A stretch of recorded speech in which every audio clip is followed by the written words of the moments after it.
我哋繼續講解四聖諦，繼續喺呢一個大乘裏邊中觀宗嘅講法我哋而家講到中觀宗嘅講法啦。之前我哋講過瓶子無常所作故如柱嘅呢一個例子，同埋我哋其實講好多次㗎呢啲例子。譬如我哋講一個句式嘅時候，瓶子無常所作故如，跟住譬如乜嘢柱子一條柱。OK， 所以所謂嘅瓶子瓶子可以係咩？可以係唔同嘅瓶子，譬如咩玻璃瓶、寶瓶、塑膠瓶，任何瓶子都係。OK， 即係任何瓶子都可以係構成瓶子嘅呢件事。瓶子無常所作故如柱子，呢個瓶子係泛指任何瓶子都可以。咁呢一個瓶子就係我哋所講嘅所爭事，所爭嘅事情。咁所以呢個所爭事咧，就係爭論嘅嗰件事咁解啫嘛，係嘛？都好簡單，即係就咁都明白。所以唔好諗太複雜喺呢度。咁我哋要將佢建立成無常，所以瓶子無常，我哋將佢建立成無常。瓶子無常咁即係話呢個瓶子係無常嘅，點解啊？好簡單咁查生滅查，要法唔係常有咪無常咯，係嘛？咁呢個係咩啊？所立法，所立嘅法。OK， 所以咧第一個所爭事譬如呢個瓶即係有瓶子無常呢個瓶子無常所作故如柱子。咁呢個瓶呢個瓶就係所爭事，我哋要建立佢係無常法，所以無常法就係所立法所立法。OK， 咁所以咧呢個所立法咁佢你話佢無常咁咩係原因啊？原因係乜嘢啊？原因係乜嘢啊？因為佢係所作嘅咯，佢做出嚟嘅咯，所作故係嘛？佢做出嚟嘅好簡單啫嘛，係嘛？即係佢冇可能自有永有啊嘛，大佬係嘛？佢冇可能自有永有啊嘛，大佬。即係佢係人做出嚟㗎嘛，叫做所作故咯，係嘛？好簡單嘅呢個就係。所以瓶子佢係所作故，所以咧就以所作故去到證明呢個瓶子係無常嘅。咁然之後咧再加個譬如柱子你可以唔係如柱子嘅，如杯子如乜嘢，用乜嘢所作故嘅嘢都得嘅。如呢個瓶，如呢個噴霧瓶如呢一個杯子利是封打火機嘅好多嘢都得嘅。即係你首先你明白，即係件咁樣嘅事先。OK， 所以咧最後就講咩？就好似呢個係譬喻所作出嘅譬喻，係嘛？所以呢個呢一個譬喻肯定係咩啊？肯定係非自然嘅、非常有嘅法，咁就 O K 嘅，其實基本上係嘛？因為畢竟就係反映呢件事係無常啫嘛，係嘛 ？OK， 咁所以從表面睇起上嚟咧，咁呢一個係一個好簡單嘅句式，係嘛？瓶子無常所作故如柱子，雖然係一個好簡單嘅句式，咁但係咧我哋就話呢一個句式咧，點解我哋成日都會講呢個句式？就係因為佢係最簡單俾我哋理解三相嘅其中一個句式。三相嘅意思係咩啊？三相嘅意思咧就係我哋喺一個句式裏邊必須要具足一個三相。三相就係一個合理嘅推理必須嘅條件嚟。OK， 咁除咗三相之外，我哋就要遠離咧不成不定同埋相違三個過失。咁呢個不成不定同埋相違。OK，即係因相不定因相不成嘅嗰啲相違你學過啦，其實。所以咧如果一旦被發現原來係因相不成不定或者相違嘅時候咧，咁呢個句式就唔能夠合理咁構成啦。OK， 咁亦都會話存在過失。所以咧只有三相具足嘅立論先至能夠樹立為我哋叫正量呢件事。咁係唔係只係立論者要明白三相具足啊？係嘛？係咪立論者先要構成三相具足，並且遠離不成不定相違三個過失？梗係唔係啦，係嘛？正反雙方都需要理解嘅。如果唔係嘅時候咧，你冇得拗落去，係嘛？咁講唔到落去。所以咧一定會一定要學習呢一個三相嘅呢件事，係嘛？如果唔係嘅時候咧你自己都唔知嘅時候，你點樣去到立論咧？係嘛？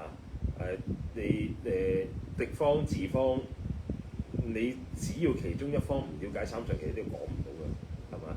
即係如果自方唔了解三上嘅話，你又憑乜嘢去到令到可以瓦解到敵方嘅講法咧？係嘛？咁所以咧，無論敵方自方都需要理解呢一個三上啊，即係可以叫因三上，因三上。因為明白因三上嘅時候咧明白因三上咧就會牽涉到自上有嘅呢個問題，即係要有一個事實嘅標準，有一個事實標準。根據呢個事實，所以咧敵方就有咗呢一個合乎事實嘅呢個量，咁自方亦都有咗呢一個合乎事實嘅呢個量，咁雙方就係一個同一個平台或者同一個喺呢個平台會喺個平台底下去到進行討論，所以如果唔係嘅時候咧，一般人就係咁樣你又拗緊，佢又拗緊，但係原來兩個拗緊嘅嘢都唔同嘅，係嘛？即係好普遍啲現象，係嘛？因為大家唔係基礎平台底下去到討論，咁所以首先要有一個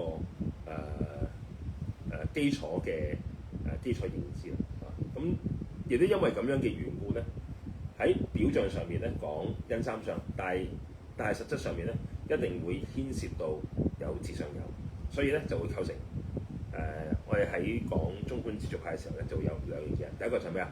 第一個就係自續嘅意思就係自續因明論釋，係一個論釋嚟嘅。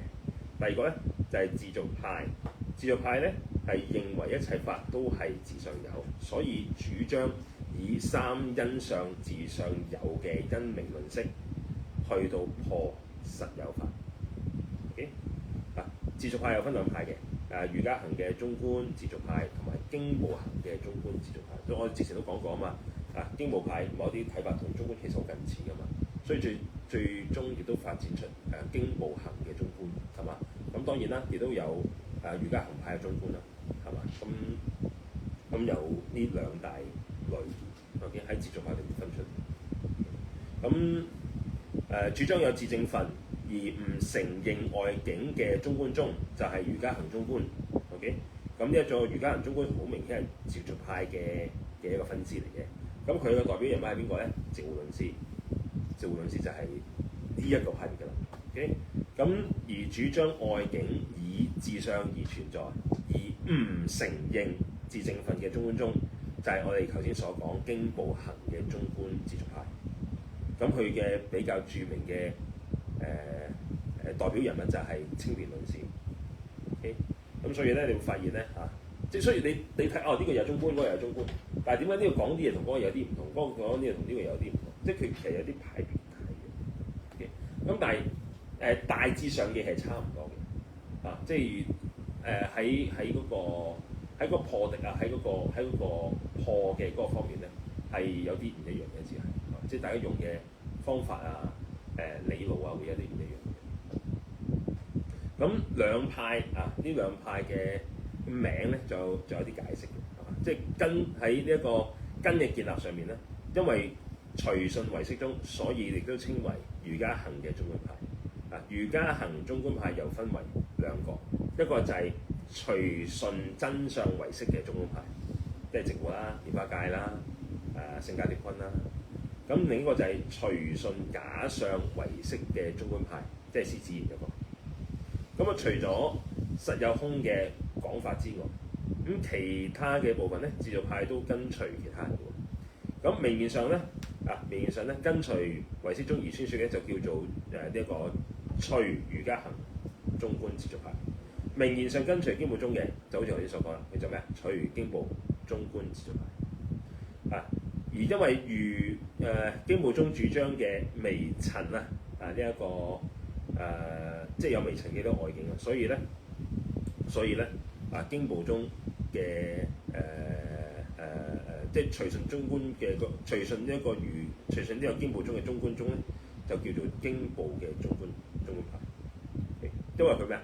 主張有微塵積聚嘅呢個外境，咁呢個幾好笑其實係嘛？即係你中觀其實本身就係唔應該承許有任何嘅外境啦，無論係外邊又好或者裏邊都好，色法心法都好，都唔承許有絲毫嘅絲毫嘅一啲實法或者有法喺度。咁但係佢偏偏佢就跟隨咗呢一個經部中嘅一啲見解覺得有一個外在嘅實境嘅形成能夠積聚呢件事，係嘛？即係幾有趣嘅。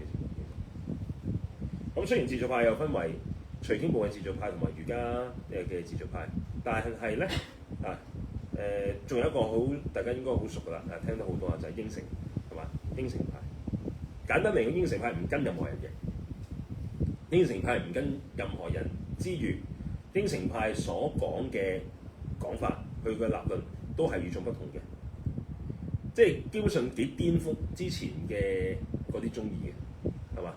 簡單嚟講，佢唔單止聖義諦嘅安立唔同，世俗諦嘅安立都完全唔一樣。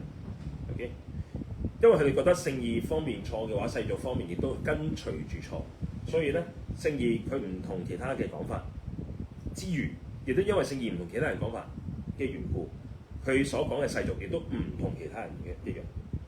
所以應成派比較即係我哋叫跳脱一啲啦，比較跳脱一啲啦。所以你話好學又好，你話好難學又好，係嘛？但係應成派就係一件咁樣嘅事情。Okay， 所以佢係幾與眾不同嘅。所以呢一個同自續派唔同啦。自續派就係自續派就佢個見解係跟隨住其他人嘅見解，係嘛？冇乜特別嘅其實。即係如果你學懂四個宗義嘅時候，咁其實自續派嘅見解冇超越到其他嘅宗義思想，係嘛？即係冇乜中觀嘅特色，只不過係佢嗰個辯論嘅時候，佢嗰個論式係用咗佢自己特有嘅嗰種論式啫，咁就冇其他嘢。反而應成派就好唔一樣，應成派就好有佢自己一個特色。咁所以如果以定義嚟講嘅時候，主張有自證分而唔承認外境嘅中觀，就係咩啊？隨瑜伽中觀自續派承認外境唔承認自證分嘅中觀宗就係咩？隨經部嘅中觀自續派。總之自續派一派係承認外境，一派唔承認外境就係呢一個就係從呢一點去到分別佢兩個咁就可以啦。我哋咁講。